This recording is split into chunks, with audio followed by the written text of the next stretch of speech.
परिचय। गौरव, अम्ल में पानी मिलाते समय सावधान रहो। पानी मिलते समय अम्ल को हिलाते रहो। ऐसा क्यों मैम? मैं इन्हें सीधे सीधे क्यों नहीं मिला सकता? ऐसे तो बहुत समय लगेगा। हाँ, ये सच है कि इसमें समय लगेगा, किंतु तुम्हें इसे धीरे धीरे ही मिलाना चाहिए, अन्यथा तुम जल सकते हो।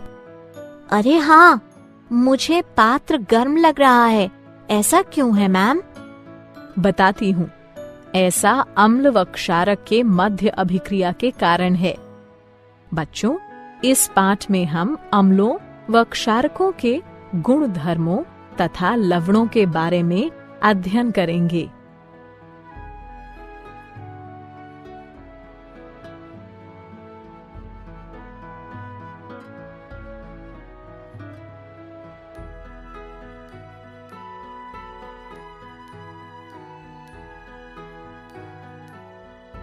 उद्देश्य।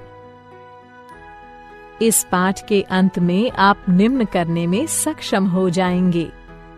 अम्लों व क्षारकों के रासायनिक गुण धर्मों की व्याख्या करना, अम्लों व क्षारकों के सामान्य गुण धर्मों को पहचानना, अम्लों व क्षारकों की प्रबलता का वर्णन करना, लवणों की व्याख्या करना।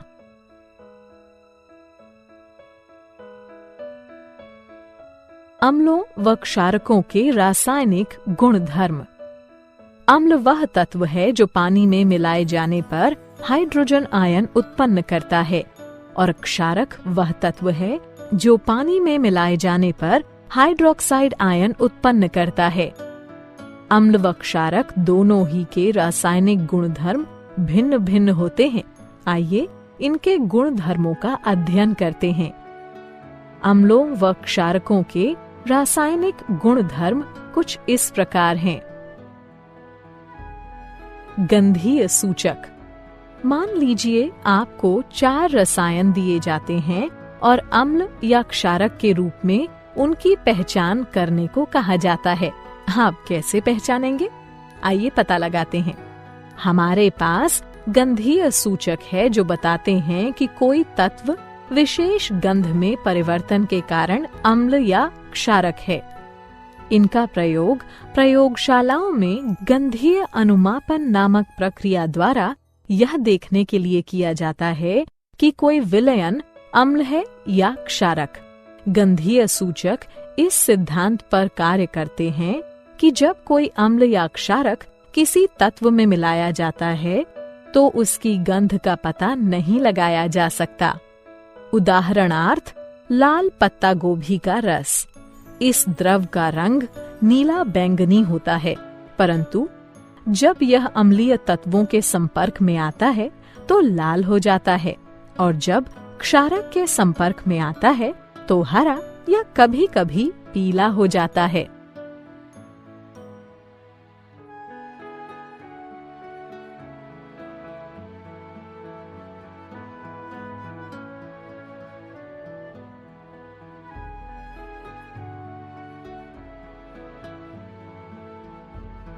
क्या आप जानते हैं, आप जितने भी द्रव देखते हैं उनमें से लगभग प्रत्येक में या तो अम्लीय गुण होते हैं या फिर क्षारीय। जल यानी H2O अम्ल व क्षारक दोनों हो सकता है। इसे कुछ अभिक्रियाओं में अम्ल माना जा सकता है, जबकि अन्य में क्षारक। जल अम्ल या क्षारक बनाने के लिए स्वयं के साथ भी अभिक्रिया कर सकता है।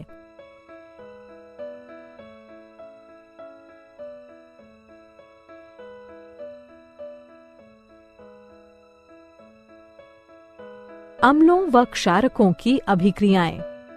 आइए वापस वहीं चलते हैं जहां गौरव को मिक्सिंग बीकर गर्म लगा था। जब अम्ल को क्षारक के साथ मिलाया जाता है तो वह ताप उत्पन्न करता है। इसके कारण मिश्रण आस्फलित होकर बाहर आ सकता है। इससे आप जल सकते हैं। साथ ही अत्यधिक स्थानीय ताप के कारण कांच का पात्र टूट भी सकता है। अतः अम्लों व क्षारकों के साथ कार्य करते समय हमें सावधान रहना चाहिए। आइए अब अम्लों व क्षारकों की धातुओं, धात्विक कार्बोनेटों व धात्विक हाइड्रोजन कार्बोनेटों के साथ परस्पर विभिन्न अभिक्रियाओं पर विचार करते हैं। धातुओं के साथ अभिक्रिया। हाइड्रोजन के ऊपर सभी धातुएं तनु अम्लों के साथ उनके संगत लवण बनाने व हाइड्रोजन को मुक्त करने की प्रतिक्रियाशीलता श्रृंखला में अभिक्रिया करती हैं। पोटेशियम, सोडियम व कैल्शियम जैसी सक्रिय धातुएं भी इसी प्रकार अभिक्रिया करती हैं, किंतु अम्लों के साथ मिलाए जाने पर विस्फोट कर देती हैं। धातु कार्बोनेटों व धातु हाइड्रोजन कार्बोनेटों के साथ अभिक्रिया। अम्ल धातु कार्बोनेटों व धातु हाइड्रोजन कार्बोनेटों के साथ उनके संगत लवण, जल व कार्बन डाइऑक्साइड बनाने के लिए अभिक्रिया करते हैं। परस्पर अभिक्रिया। अम्ल व क्षारक एक दूसरे के रासायनिक विलोम हैं। इनकी परस्पर अभिक्रिया एक दूसरे के प्रभाव को शून्यकृत कर देती है। इसे उदासीनता अभिक्रिया कहते हैं। इस अभिक्रिया में किसी अम्ल को क्षारक के साथ मिलाया जाता है और ऐसा करने से जल का एक अणु तथा विशिष्ट लवण बनता है। धात्विक व अधात्विक ऑक्साइड की अभिक्रियाएं। अब जबकि आप देख चुके हैं कि अम्ल व क्षारक धातुओं व हाइड्रोजन कार्बोनेटों से तथा परस्पर कैसे अभिक्रिया करते हैं, आइए देखते हैं कि अम्ल धात्विक ऑक्साइडों के साथ तथा क्षारक अधात्विक ऑक्साइडों के साथ कैसे अभिक्रिया करते हैं। धात्विक ऑक्साइडों की अम्लों के साथ अभिक्रिया। वे ऑक्साइड जो हाइड्रोक्सिल आयनों को उनके अणुओं से संलग्न करते हैं, क्षारकीय ऑक्साइड कहलाते हैं। ये ऑक्साइड अम्लों के साथ अभिक्रिया करने पर उदासीन हो जाते हैं। क्षारकीय हाइड्रोक्साइड अम्ल, लवण तथा जल उत्पन्न करने के लिए उदासीनीकरण अभिक्रिया करते हैं। अधात्विक ऑक्साइडों की क्षारकों के साथ अभिक्रिया। कैल्शियम हाइड्रोक्साइड की कार्बन डाइऑक्साइड के साथ अभिक्रिया लवण तथा जल उत्पन्न करती है। ये अभिक्रिया क्षारकों व अम्लों के मध्य होने वाली अभिक्रिया के समान है। इससे सिद्ध होता है कि अधात्विक ऑक्साइडों की प्रकृति अम्लीय होती है।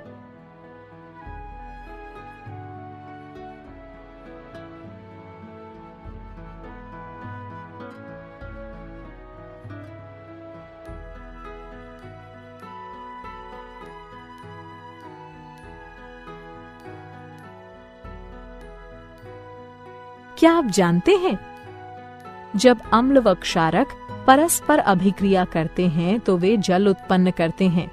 अम्ल H+ आयन उत्सर्जित करता है तथा क्षारक OH- आयन के साथ उसका संयोजन करके उसे ग्रहण करता है।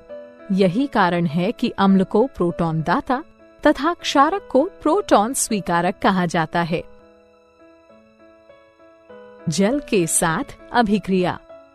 जब अम्लों को किसी जलीय विलयन में मिलाया जाता है तो वे आयन उत्पन्न करते हैं। किसी अम्ल या क्षारक को जल में मिलाते समय आपको ये याद रखना चाहिए कि यह एक ऊष्माक्षेपी प्रक्रिया है। सांद्र अम्ल में जल मिलाते समय ध्यान रखिए कि उत्पन्न ताप मिश्रण को आस्फलित कर सकता है, जिससे आप जल भी सकते हैं। अत्यधिक स्थानीय ताप के कारण कांच का पात्र टूट भी सकता है। जब आप किसी अम्ल या क्षारक को पानी में मिलाते हैं तो प्रति इकाई आयतन के हिसाब से आयनों की सांद्रता घट जाती है। इस प्रक्रिया को तनुकरण कहते हैं और आपको तनु अम्ल या क्षारक प्राप्त होता है। अम्लों व क्षारकों की प्रबलता। किसी विलयन में उपस्थित आयनों की मात्रा जानने के लिए अथवा किसी अम्ल या क्षारक की प्रबलता का पता लगाने के लिए आपको एक सार्वभौमिक सूचक का प्रयोग करना पड़ेगा। सार्वभौमिक सूचक अनेक सूचकों का मिश्रण होता है। यह किसी विलयन में हाइड्रोजन की विभिन्न सांद्रताओं को विभिन्न रंगों में प्रदर्शित करता है। एक पीएच पैमाना वो पैमाना होता है जिसके प्रयोग से हम किसी विलयन में हाइड्रोजन आयन की सांद्रता को माप सकते हैं। आप पीएच को 0 से माप सकते हैं, जो कि अत्यंत क्षारीयता का प्रतिनिधित्व करते हुए 14 तक अति अम्लता प्रदर्शित करता है। उदासीन तत्वों के पीएच का मान 7 होता है।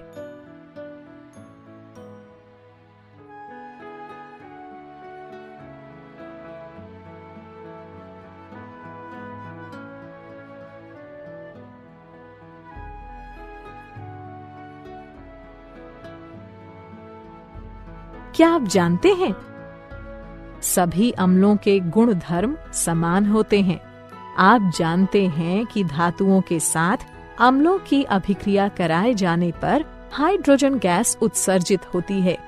इससे सिद्ध होता है कि हाइड्रोजन सभी अम्लों में विद्यमान है। तथापि आपको ये पता लगाना होगा कि क्या हाइड्रोजन रखने वाले सभी तत्वों में अम्लीय गुण धर्म पाए जाते हैं।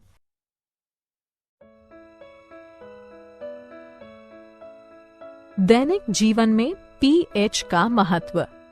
आइए अपने दैनिक जीवन के कुछ ऐसे उदाहरणों को देखते हैं जहां पीएच एक महत्वपूर्ण भूमिका निभाता है। मृदा या मृदा अभिक्रिया का पीएच मृदा की अम्लता अथवा खारापन बताता है। इसे पीएच इकाइयों में मापा जाता है। इसे हाइड्रोजन आयन सांद्रता के ऋणात्मक लघुगणक के रूप में परिभाषित किया जाता है। मृदा में हाइड्रोजन आयनों की मात्रा में वृद्धि के साथ मृदा का पीएच भी बढ़ जाता है और मृदा की अम्लता में वृद्धि कर देता है। मृदा के पीएच को मृदा की मुख्य चर राशि माना जाता है, क्योंकि यह कई रासायनिक अभिक्रियाओं पर नियंत्रण रखता है। यह पोषक तत्वों के रासायनिक रूपों पर नियंत्रण करके पौधों में पोषक तत्वों की उपलब्धता को विशेष रूप से प्रभावित करता है। पाचन तंत्र में पीएच।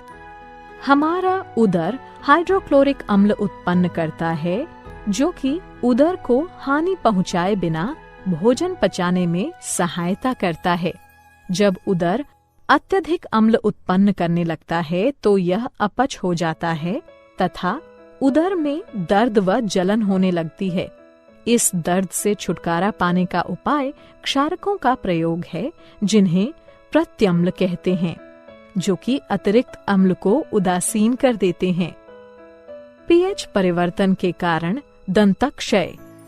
दंतक्षय का कारण है दंतवल्क का संक्षारण। कैल्शियम फॉस्फेट से निर्मित दंतवल्क हमारे शरीर का कठोरतम पदार्थ हैं। यह जल में विलेय नहीं है, किंतु मुख की पीएच का मान 5.5 से कम होने पर यह संक्षारित हो जाता है। हमारे मुख में उपस्थित बैक्टीरिया भोजन के बाद मुख में बची अवशिष्ट शर्करा तथा खाद्य पदार्थों का निम्नीकरण करके अम्ल उत्पन्न करते हैं। इसे रोकने के लिए भोजन के पश्चात हर बार मुंह साफ कीजिए। साथ ही क्षारीय टूथपेस्टों का प्रयोग करने से अतिरिक्त अम्ल उदासीन होता है तथा दंत क्षय रुक जाता है।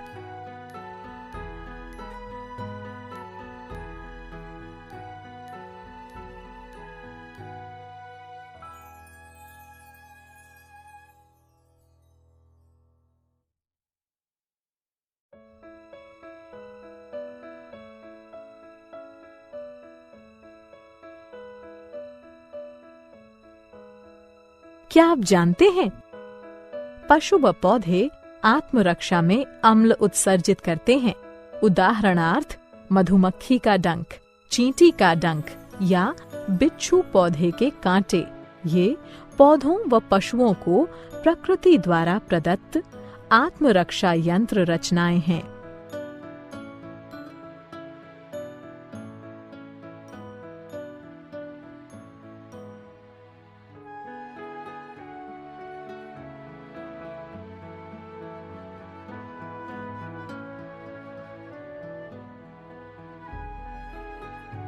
लवण परिवार। लवण अम्लों व क्षारकों के मध्य अभिक्रिया से निर्मित होते हैं। जब अम्ल का H+ आयन धातु या अमोनियम के आयन से बदला जाता है, तब लवण बनते हैं। एक जैसे ऋणात्मक या धनात्मक मूलक एक ही परिवार के कहलाते हैं। उदाहरणार्थ NaCl व Na2SO4 सोडियम लवणों के परिवार से हैं। इसी प्रकार NaCl व KCl क्लोराइड लवणों के परिवार से हैं।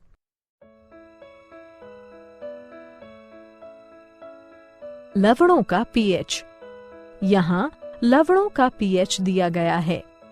एक प्रबल अम्ल व एक प्रबल क्षारक 7 pH के मान का होता है। एक प्रबल अम्ल व एक दुर्बल क्षारक 7 से कम pH के मान का होता है। एक प्रबल क्षारक व एक दुर्बल अम्ल 7 से अधिक pH के मान का होता है।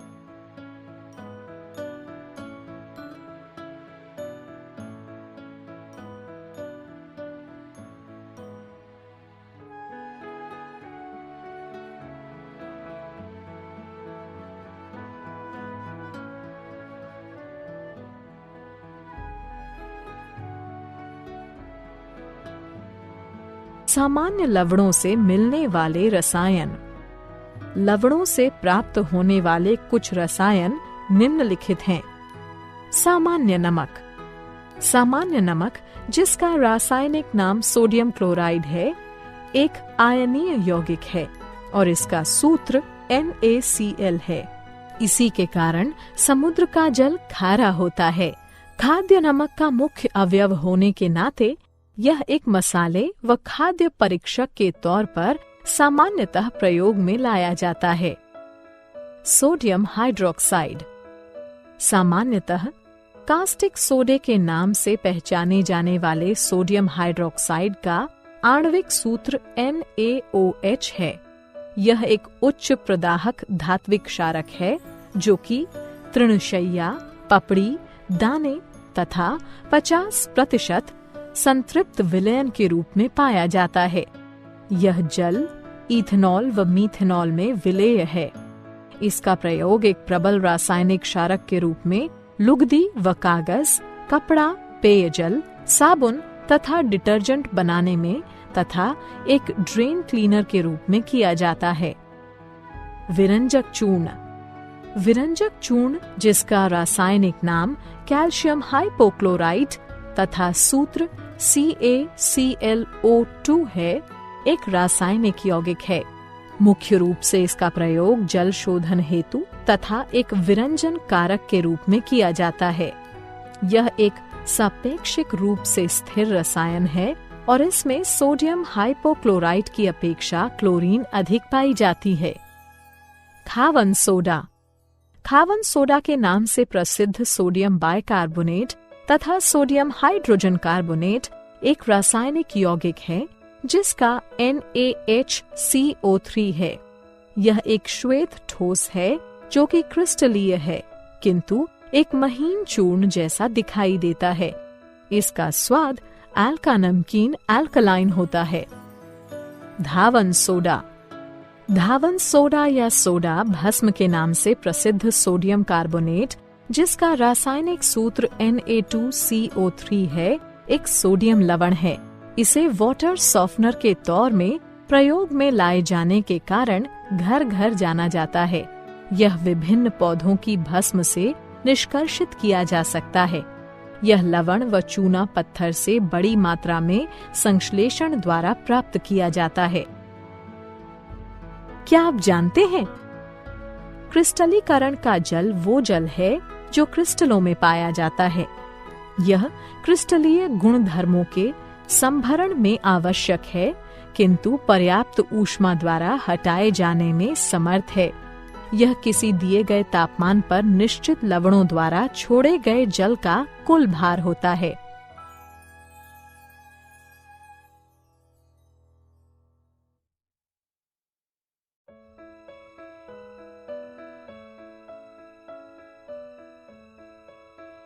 सारांश। आइए हमने जो कुछ सीखा है उसे संक्षेप में दोहराएं। अम्ल वो पदार्थ है जो जल में मिलाए जाने पर हाइड्रोजन आयन उत्पन्न करता है, जबकि क्षारक वो पदार्थ है जो जल में मिलाए जाने पर हाइड्रोक्साइड आयन उत्पन्न करता है। गंधीय सूचक पदार्थ विशेष की गंध में परिवर्तन के द्वारा ये बताते हैं कि वह पदार्थ अम्ल है या क्षारक। आप जो भी द्रव देखते हैं उसमें या तो अम्लीय लक्षण होंगे या फिर क्षारकीय। हाइड्रोजन से ऊपर सभी धातुएं अपने अपने लवण बनाने व हाइड्रोजन को मुक्त करने के लिए अभिक्रियाशीलता श्रृंखला में तनु अम्लों के साथ प्रतिक्रिया करती हैं।